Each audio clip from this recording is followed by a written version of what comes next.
In this pod, we'll continue to look at the different ways that people work today. In particular, we'll focus on flexible hours contracts, permanent and fixed-term contracts, and how technology has impacted working patterns. Flexible hours contracts, also known as zero-hours contracts, are becoming more and more common. These are part-time contracts that don't provide a guaranteed number of working hours per week. In a cafe, a worker with this type of contract might be asked to work 25 hours in a particularly busy week. But if the cafe is very quiet the following week, they might only be asked to work for 10 hours. Or perhaps they won't be given any hours at all. Someone on this type of contract is only paid for the hours they work. So if they're not given any hours in a particular week, they won't get paid. This benefits the employer, as they don't have to spend money paying employees that aren't needed. Some workers might enjoy the flexibility this type of arrangement brings too, as they're not obliged to work a certain number of fixed hours each week. However, a serious disadvantage is that zero-hours contracts provide little financial security, as workers cannot rely on a consistent income. Some jobs are permanent, while other jobs are temporary. A permanent employee is contracted to work indefinitely, until either they decide to leave or their employment is terminated.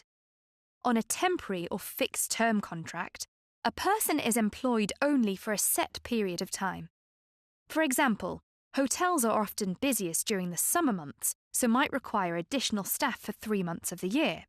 Employees on temporary contracts are known as casual or seasonal workers. If the hotel requires a one-off job, such as a renovation, the owner might hire an interior designer on a freelance contract just to work on that project. A freelancer is someone who is self-employed and is hired by others for specific, short-term tasks that often require highly specialized skills. The benefits of being a freelancer are increased freedom and flexibility, but a downside is that consistent work isn't guaranteed. Technology has changed the way that many people work. Newer jobs, for example in the IT sector, might not require staff to be in the same workplace. Many positions now offer home working. This means that employees perform their role from their own homes and collaborate with colleagues using online tools. Information communication technology has led to the creation of virtual workspaces, and emailing, instant messaging, video chatting, and cloud services mean that workers no longer need to be in the same place in order to work together. Working while mobile is when a worker does their job while commuting or traveling.